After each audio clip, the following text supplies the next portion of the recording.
Federalist 59, Part 2. We'll start with paragraph 3 here. Just a reminder that here Publius is defending the part of the Constitution which allows the national government, the federal government, have the ultimate say in the place and manner and scheduling of the elections for the House of Representatives, because he says we cannot give that right ultimately to the states, because then the state governments, as have shown before in the past, they can ruin the work of the federal government. They can do it this way by changing the election time, changing the place of the election, making it really difficult for somebody to run for office, for the federal office. So he says this way they just make things very difficult for the national government to do its job. So I'll read, it will not be alleged that an election law could have been framed and inserted in the Constitution which would have been applicable to every probable change in the situation of the country. And it will therefore not be denied that a discretionary power over elections ought to exist somewhere. It will, I presume, be as readily conceded that there were only 3 ways in which this power could have been reasonably modified and disposed: that it must either have been lodged wholly in the national legislature or wholly in the state legislatures, or primarily in the latter and ultimately in the former. So see this last part, primarily in the latter, primarily in the hands of the state legislatures, but ultimately in the former. The national government ultimately has the final say. So he puts it this way: the last mode has, with reason, been preferred by the convention. So constitutional convention is the way. This is what they chose. They have submitted the regulation of elections for the federal government in the first instance to the local administrations, which in ordinary cases and when no improper views prevail, may be both more convenient and more satisfactory. But they have reserved to the national authority a right to interpose, whenever extraordinary circumstances might render that interposition necessary to its safety. So if states try to do something foolish, if the county level government wants to do something foolish to stop the election of the members of the House of Representatives to go forward or to take place at a timely fashion, the federal government can interpose, can intervene, and they have the final say. The next paragraph: nothing can be more evident than that an exclusive power of regulating elections for the national government in the hands of state legislatures would leave the existence of the Union entirely at their mercy. They could at any moment annihilate it by neglecting to provide for the choice of persons to administer its affairs.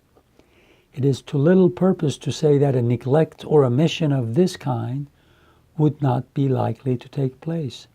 The constitutional possibility of the thing, without an equivalent for the risk, is an unanswerable objection, nor has any satisfactory reason been yet assigned for incurring that risk.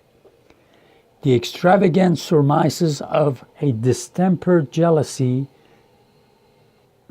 can never be dignified with that character. If we are in a humor to presume abuses of power, it is as fair to presume them on the part of the state governments as on the part of the federal government.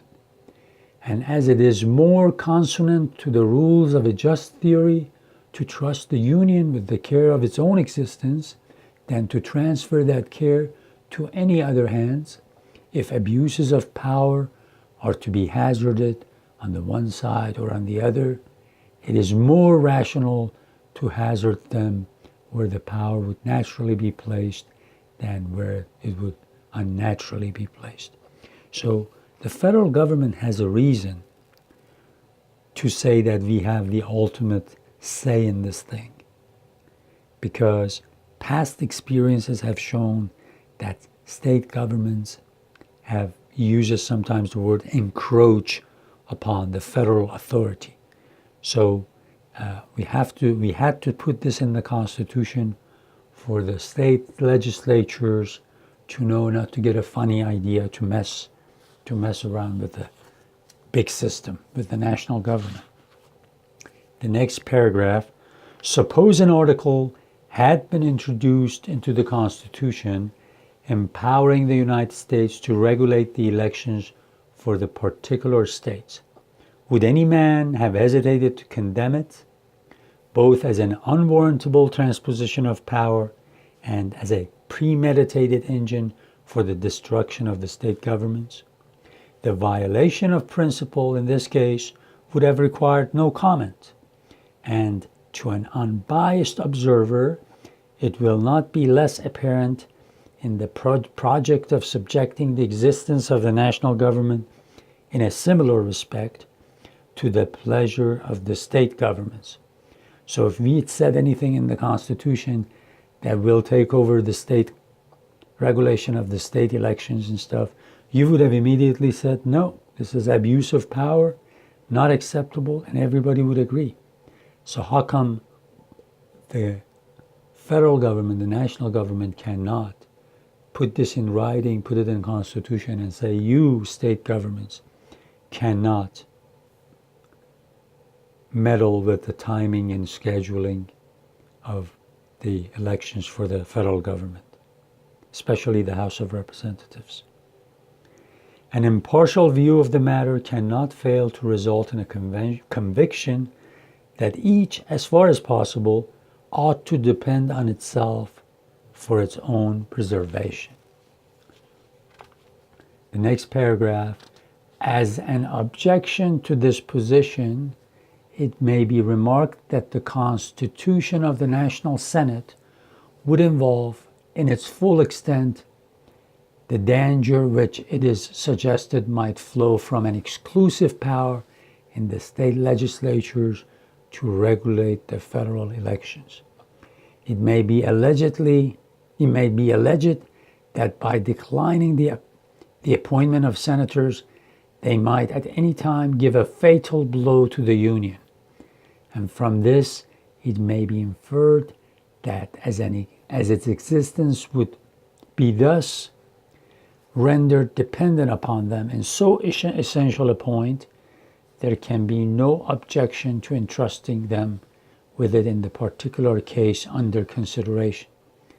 The interest of each state, it may be added, to maintain its representation in the national councils would be a complete security against an abuse of the trust.